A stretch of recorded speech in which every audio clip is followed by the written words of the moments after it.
Hello, everyone, and welcome to the Unfound podcast channel. I am Unfound's host, Ed Densel. I hope everybody is doing well today. Before I get started on this video regarding the disappearance of Jake Latiolais, this will be one of actually two videos that I will be making. I will talk about the other one here in a bit. But if you are watching this video, please like it. Please give it a thumbs up on whatever kind of device you are using to watch this video. And also, if you are not yet a subscriber to Unfound's podcast channel, I hope you will consider doing so. In this video, I'm going to be diagramming the bridge where Jake Latiolais' truck was found. We're going to be doing a satellite view, as you see here. I'm also going to be doing a street view going over the bridge as smoothly as I can do it. And then eventually we're going to take a look at downriver. This is, of course, the Mississippi River that this bridge spans over. We're going to look downriver just in case people do believe that Jake did jump from this bridge. I'm not saying he did. I'm not saying he didn't. But if we are to believe that he did, what does downriver look like? And is it possible that all these years later, 6.5 years later, is it possible to then do a search some place that is most likely where his remains might be found? So let's first start with the satellite view. As you can see, this is it right here. This is the bridge. It has an official name. It's just not the I-10 bridge. What is it called? It is called the Horace Wilkinson Bridge. You can see it right there. I do not know who Horace Wilkinson is or was. You can see, though, that the bridge is really not that long over the Mississippi River. The river at this point, not even a quarter-mile wide. In contrast to last week, with Ben Archer's disappearance, the Delaware River right next to the park where he was last seen. At that point, the Delaware River was like 2 miles wide. Whereas here, the Mississippi River, even though it's a bigger river than the Delaware, at this point, as it goes through Baton Rouge, is not really that wide. And that could play a factor when we talk about if Jake did end up in the water and how far downstream he could have gone. So that is the bridge right there. You can see that part of it is like open, and then we have these girders in the middle that provide support for it. And so let's go down and take a look at a street view. And so here we are, and we are on the westbound side. This is looking west. And this would have been the side that Jake's truck was on, presumably in the far right-hand lane, what we might call the slow lane. Of course, that lane is closest to the edge of the bridge. I'm not totally sure how far his truck was out on this span. And I don't know how that would matter necessarily in his disappearance one way or the other. But I think our experience tells us that when people do choose to jump from bridges to commit suicide, kill themselves, that they go to the highest point of the bridge and then jump. That's true. At the Golden Gate Bridge, of course, the Golden Gate Bridge the whole span is very far above the water, so I don't know if it even matters. But most of the time, people choose to go to the highest point of the bridge and jump. I know the Skyway Bridge south of me going to Sarasota, that at the top of that bridge, and it is very high. In fact, it's so high that major cruise ships can fit under it. There are phones, suicide hotline phones that go directly to a hotline. You can't do anything else with the phone. Go directly to suicide hotlines at the top of the bridge, right at the highest point. So that all makes sense to me. So somewhere in here, though, this is getting toward the middle of the bridge, I'm guessing is where his truck was. As was noted in the episode, there is no pull-off lane. So, for example, if you were to have a flat tire on this bridge, you're probably going to have to drive the whole way to the other side before you can pull over to try to change the tire or call AAA or whatever, because stopping here in the middle of the bridge is very dangerous. If your car breaks down, you run out of gas, who knows what could happen after that. It could cause a chain of events that could cause a major accident. But there is, and that is, I don't think that's uncommon. I think most bridges, and this bridge does seem to me to be older, maybe newer bridges, they put some room over here if somebody has a problem to pull off. But in this particular bridge, there is no room. So, as was noted in the episode, his truck was right in the slow lane. And as we know, this isn't just some regular highway. This is one of the major highways across the United States that goes east and west. I-10 goes the whole way. It ends in Jacksonville, Florida, and it goes the whole way across the United States to San Diego. So through Mississippi, Alabama, Louisiana, Texas, New Mexico, Arizona, California. It's just like I-40, I-70, I-80 in the United States. This is the most southern route across the United States. So this is a major highway, and so it's going to be busy even at 2 in the morning when Jake's truck was seen on there, and I'll get to that in a bit. But you can see here his truck on this major highway in the slow lane, and we're to believe that he jumped. You can see it would be very easy to do so. There's no net underneath, no suicide prevention net, anything. Just go right over the side and you're in the water. Now you may be wondering how high this bridge is. Would it automatically be a situation where he jumped and he automatically would die? I'm going to get to that in a moment. But what I want you to also look at in this picture right now is looking at the other side. This, of course, we're looking westbound. The cars over here are coming eastbound. We talk about those 2 911 calls, whether you believe them or not. That's up to you. But it's very easy to see that somebody coming west, even if they're just in a regular car, even if they're in a car that sits lower to the ground, maybe like a Corvette, would be able to see across to the other side of the bridge. Now, the issue I have with that, though, in taking a look at this, and maybe we can go back to a satellite view and just kind of look down here to examine it. You know, what's the lighting like on this bridge? What is the lighting situation? And it seems we do have some lights here. You can see a light standard right there. But I would not say very many. There's one, and it looks like there's another one maybe right here. So I would say there's a light standard about every, 200 feet maybe. You know, of course, it depends on how bright they are. They knew the new LED kind. Probably not in 2014 when Jake disappeared. They're probably just a regular kind of bulbs. So that could probably affect how well somebody could see over to the other side of the bridge. But just from a,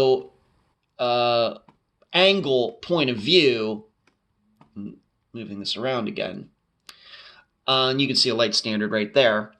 It is certainly possible that somebody could have looked across here, especially if the person was in a big rig, as it sounded like at least one of the callers were. Certainly could have seen the truck over there. So I don't think that can really be in dispute. We can maybe talk about whether somebody could actually see somebody jump off the bridge, depending on where his truck was and where the lighting is, etc. But certainly it would be easy to see a vehicle parked on this side of the highway from this side of the highway. I don't think there's any doubt about that. I will come back to this view before this video is over. What I want to now show you, at least try to show you, is how high this bridge is off the water. And I'm going to have to do a satellite view and kind of take you over here to try to... There is no good view because there's a levee here that kind of blocks your view. So you have to get up on the levee. And so I think this is a pretty good view right here. Maybe if I go just a little bit forward. Just a little bit more forward here. This is the best I can do, unfortunately. You can see this area. Of course, it's over land for a little while, and then it gets out over the water, and then way over there it gets across land. And it's, once again, the span that's over the water is not that long. It's certainly a high bridge. I certainly would not want to have to jump off of this by choice, but it's not the Golden Gate Bridge either. I think it's certainly possible that if you were to jump off this bridge and were trying to kill yourself, meaning you're trying to hit the water in a way that's going to break your neck, then you can do that, and you will be able to kill yourself. However, if somebody's trying to jump off this height bridge successfully and live, then I think it's possible to do that too. With practice and know what you're doing. I think we think of like cliff divers who certainly jump off of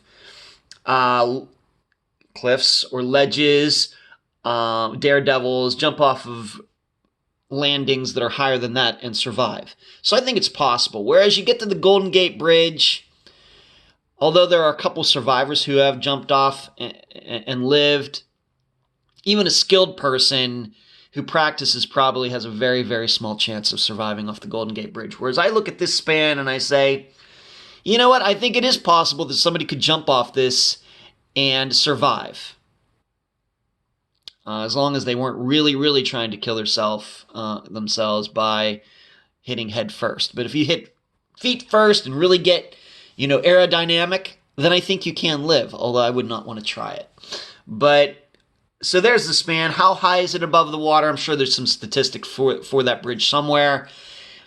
I was looking at a 10-meter diving board as they use in the Olympics. That's 33 feet. I would say this is about at least twice that. I would say that this span over the water is maybe 80 feet, 90 feet, something like that.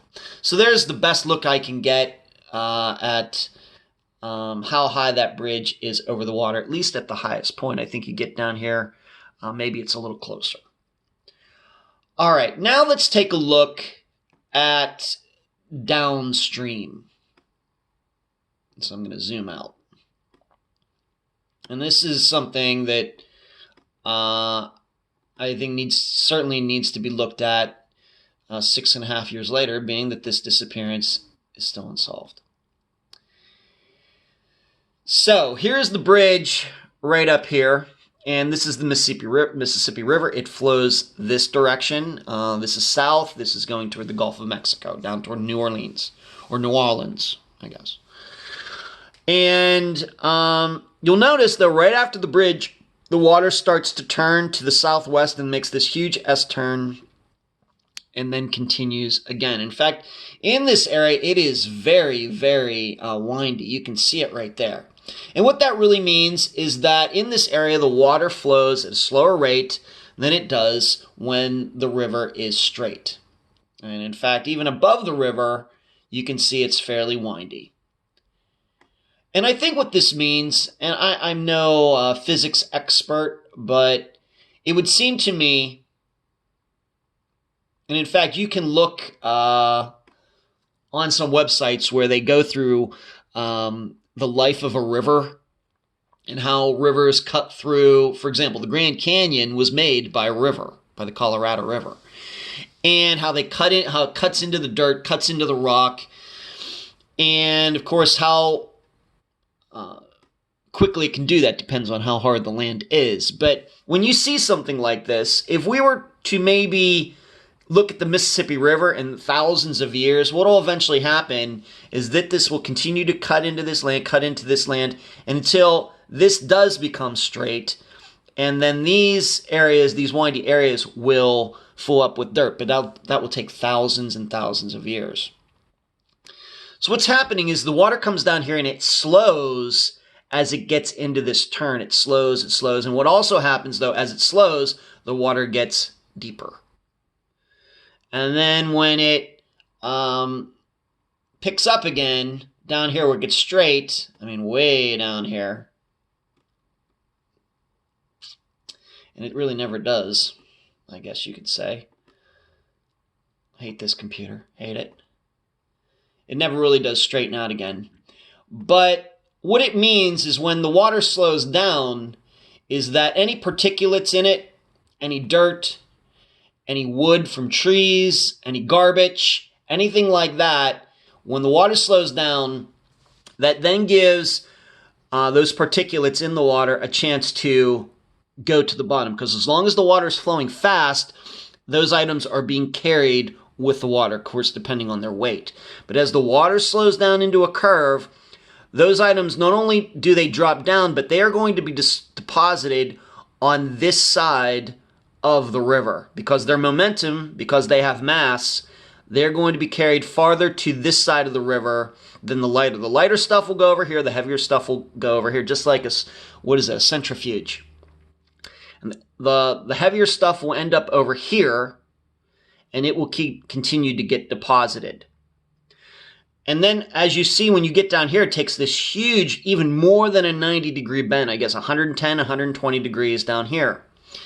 I think what this means to me, if we are to believe that Jake did jump off of the bridge, of course, he would probably be, at that point in the water, one of the heaviest objects there. And if he did not survive the jump, I think it's reasonable to think that he didn't.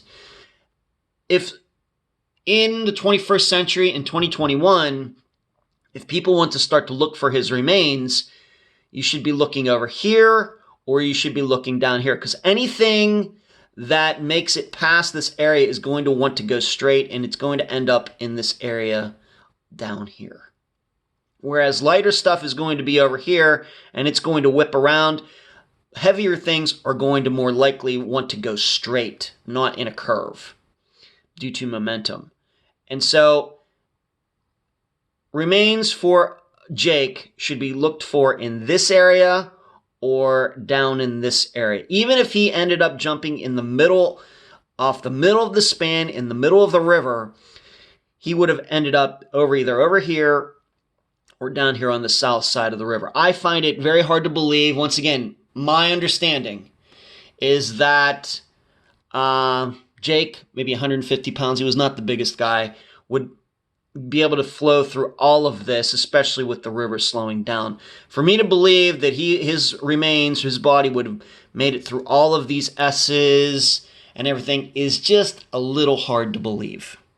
I'm not saying it's impossible, but I